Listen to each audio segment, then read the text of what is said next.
I ran my first marathon in 1995, and it changed me. And I knew as time went on that I wanted to be able to help others experience that. And having this race now, it's one of the things that inspired me to do it.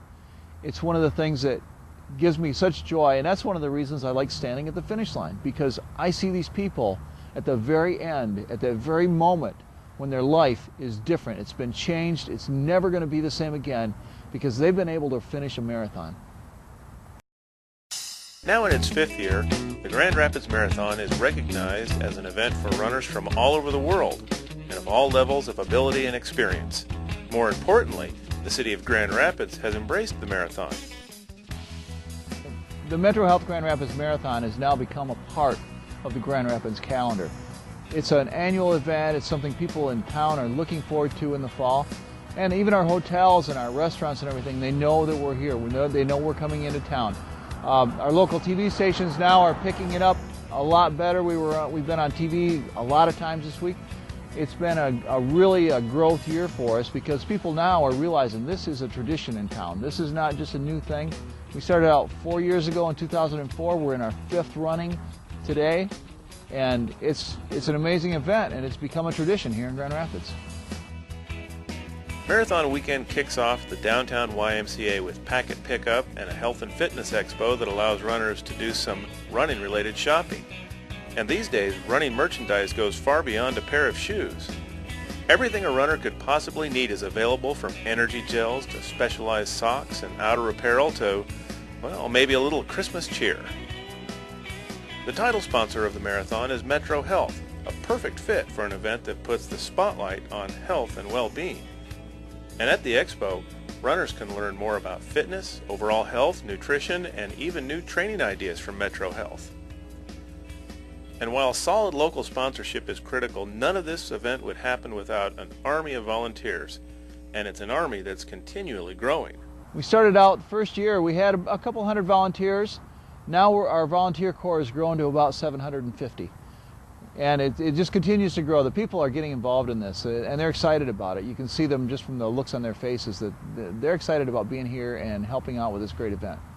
Staff that I have with me on this adventure have been with me, most of them, since year 1. We keep adding a couple new people to the staff every year, but every year it gets easier because everybody is on top of their job. Everybody knows what's going on. Our volunteer coordinator has been with it since year 1. Our start-finish guys, they set up a phenomenal thing, as you can see here. We've got tremendous setup here, great location and everything, but the continuation of this has really turned our race organization into a great organization. The expo is also a great place to learn about the marathon itself. Things like, what's the course like? What's the weather supposed to do? How many porta-pots are on the route? Race Director Don Kern provides several opportunities for runners to ask questions before the gun goes off, either in person or via email in the days and weeks preceding the event. Some runners enjoy taking on the marathon challenge in a group, so pace groups are a common feature at most marathons. But Grand Rapids isn't most marathons. Like so often is the case, they do things a little different here. We do pace teams here a little bit differently. We base our finish times on celebrity finish times. So it's a little different, a little fun. You know, for example, we have a new team this year, the Al Gore pace team. They'll run a 4:58 marathon instead of some other pace teams at other races that would run a 5-hour marathon. So really, when you boil it down, our pace teams are in essence similar to pace teams at the other big races. And what it really comes down to is running in a group and the benefits of running in a group, and having someone on the course who acts as kind of a leader, supporter, almost like a guide, if you will, during the race. I like to think of it similar to climbing Mount Everest. If you were going to climb Mount Everest, you wouldn't go climb Mount Everest by yourself. Especially if you're the first time climbing it. You would take a guide, you would take a team of Sherpas, you would rely on them to kind of help bring the things you need, help get you to the summit. In this race, for a lot of people, running a marathon is the closest they'll ever come to climbing Mount Everest, and this is a major physical accomplishment, just like climbing Mount Everest. And our pacers are out there to be your guides.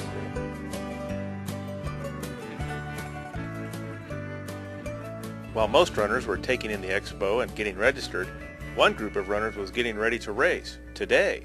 2008 marked the second running of the Grand Rapids Marathon Kids Run, a 1.2-mile race that begins and ends at the real marathon start-finish line. Kid runs are a great way to introduce the younger generations to the sport of running. You're never too young to learn about pre-race conditioning and, of course, looking good on race day.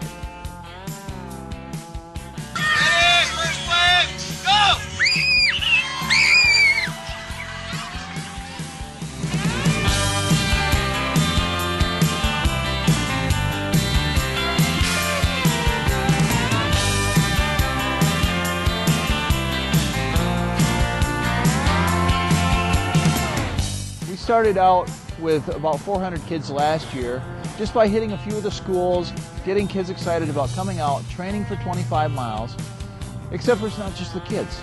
We've got the parents get involved. And I asked the kids today, who have grown to now about 1,000, how many of you had your parents running with you all the time during your training?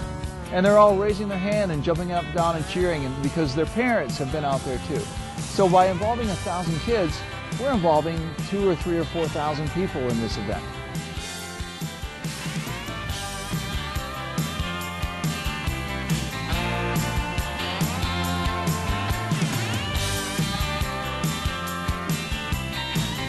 Everyone medals at the Kids Run. It's an event where everyone truly is a winner and healthy habits are hopefully being formed. Well, there's nothing wrong with a little post-race stuffing. Oh yeah, looking good.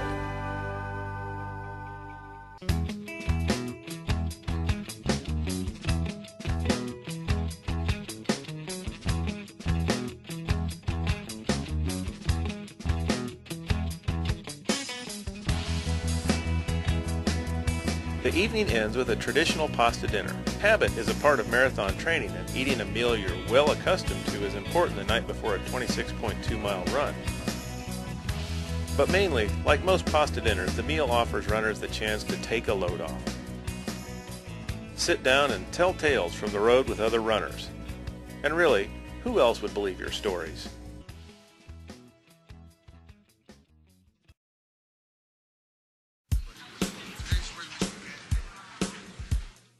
Race morning has a feel to it. For some it's anxiety, others confident anticipation. But no question about it, there's a feel. It's race morning. You can feel the electricity in the air here. The crowd is coming out. The runners are starting to filter into the start-finish area. We got a few minutes till the start yet, but right now the sunrise we got coming up out here behind the beautiful Grand Rapids skyline. We always have a beautiful sunrise for this. We seem to arrange it every year. This year we've gone a little earlier, so we've got the great fall colors and everything, but we have got just a gorgeous day for a marathon.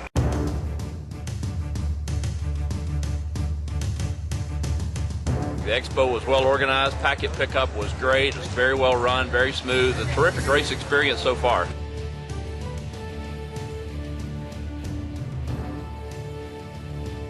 My name's Kevin Moore. I'm from Lowell, Michigan. I am doing the half marathon today so I can drink beer and eat chili at the end.